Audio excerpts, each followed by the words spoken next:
the Two Shy Girls podcast. I'm Simone. And I'm Ann.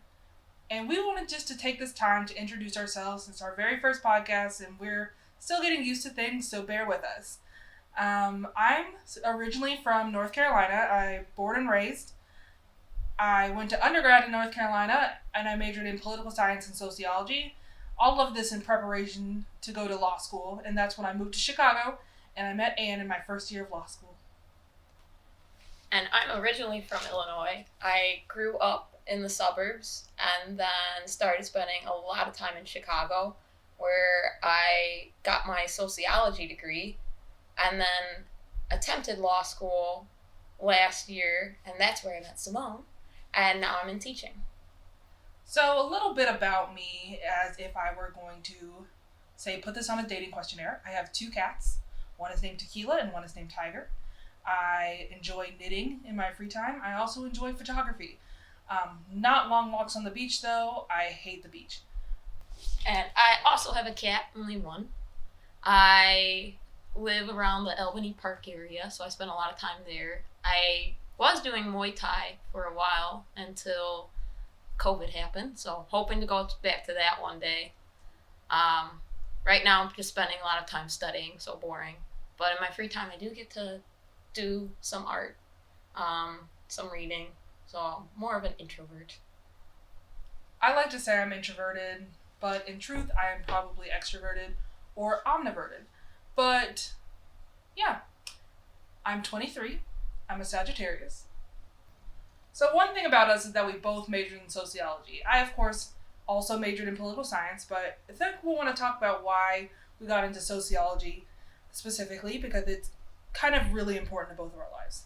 So I went into sociology. I actually started as a education major. And as I was taking those classes, one of my very first classes I had to take was the Foundations of Public Education.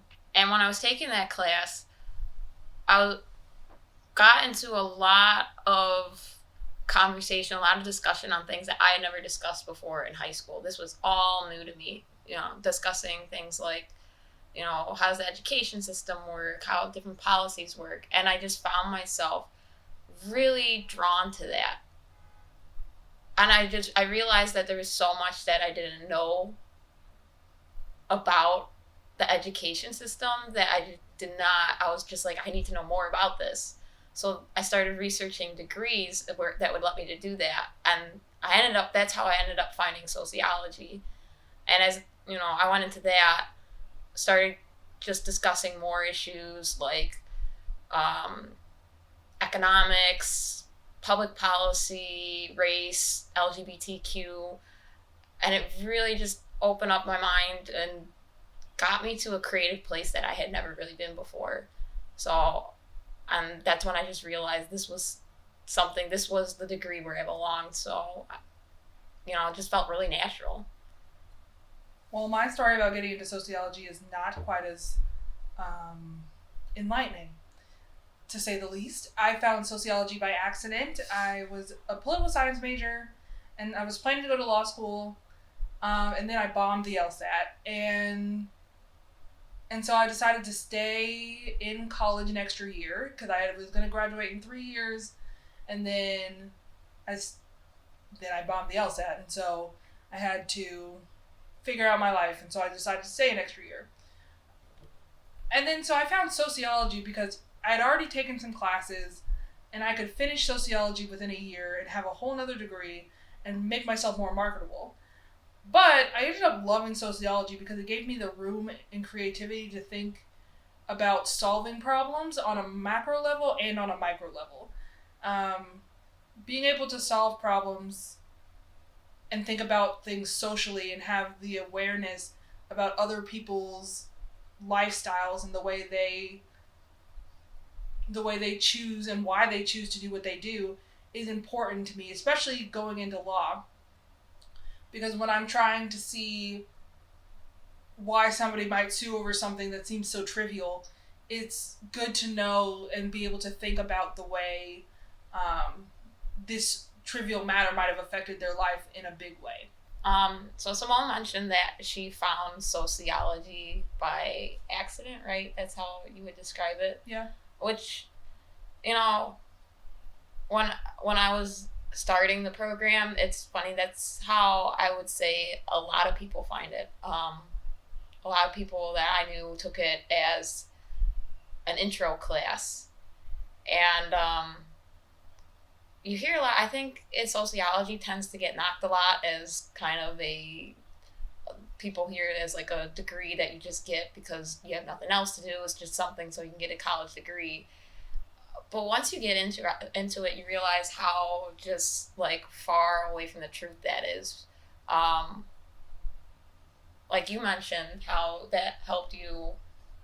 It's helped you with your law career right now, and it's very similar for me because, as I mentioned, I decided to go back to teaching, and I think if I did not have that education from sociology, I wouldn't be able to see like the perspectives that I see now. There would be so much that I'm missing from my students, so much from their perspective that would just not allow me to do the job in the way that I do now, which is just focusing on realizing that it's not just what happens in the classroom. I also have to consider what happens outside the classroom. So that's been my main focus a lot with my teaching. That's how much I think it's really changed, and why I definitely don't regret starting with sociology and then going back to teaching after that. We should mention that this is not a sociology podcast. Just because sociology is very important in our lives doesn't mean that that's what we want to talk about on a podcast every week. We just wanted to let you guys know where our viewpoints are, where we were coming from. I think it's important that you know a person's background and you know how they got educated to know what they're knowing. This podcast is primarily going to be about politics, current eventsy, things that impact our lives and impact the lives of other people, with an emphasis in Chicago area.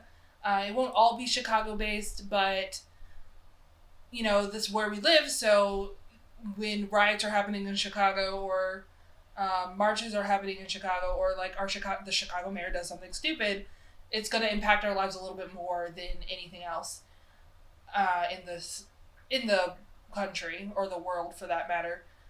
I do focus a little bit more on North Carolina issues because North Carolina is crazy. And moving to the Midwest, and particularly a very liberal area, it has been eye-opening from the Southern values that I grew up on. My father is from Alabama, but my mother is actually from Springfield, Illinois. So we got a dichotomy in our household of kind of traditional Southern values and this Midwestern thing that kind of goes on. I should also mention that I am African American and bisexual. I am in a straight passing relationship and I love him very much. But that does also bring a just another level to what I am. Yeah, and I think just how you mentioned sociology is only a part of that. Where you're from, that changes how your viewpoint is, your identity. Like with me, I grew up so I'm white. I'm from a predominantly white neighborhood. I grew up, so that's obviously affected my perspective. Grew up mostly around a lot of religious people, so that's because I'm a Christian. So that's obviously had an impact from my perspective. To that end, we are just people, and so our opinions are not going to be the opinions of all people in our group, and our opinions aren't necessarily going to be what vibes with most people all the time. We do tend to be pretty liberal, but just growing up in the South, sometimes I have a little bit more conservative views that I think Chicago really allows for. Yeah, so it's just, we just wanted to introduce ourselves and let you guys know where we're coming from and what we're trying to do here. This is mostly a creative outlet for us. I don't think we want to make money off this. but law school is a drag and is not very creative. That's why I left. So I needed something creative and just a way to talk about something that's not law school. I spend so much of my time on law school, and I would like something that wasn't. Now Anne has an 8 to 3 job, and typically extends to maybe 7 p.m. So where she's around little kids, so she needed an adult conversation. Yeah, it's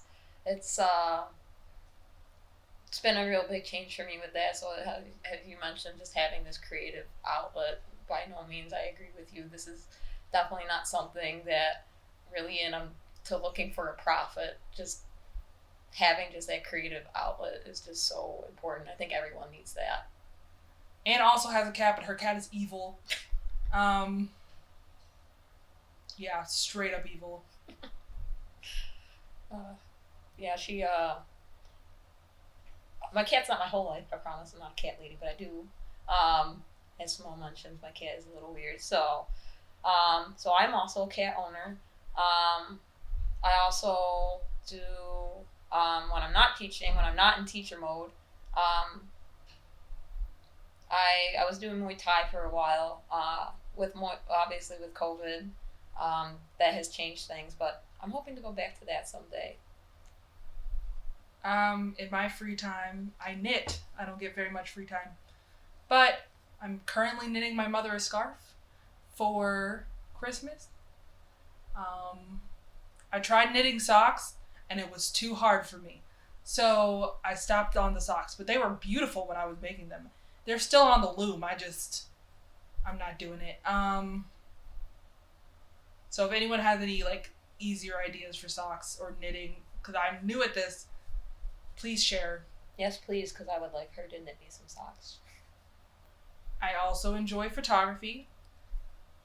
That is something that my boyfriend and I share, except he likes nature photography for some odd reason. And I prefer to do people and portraits.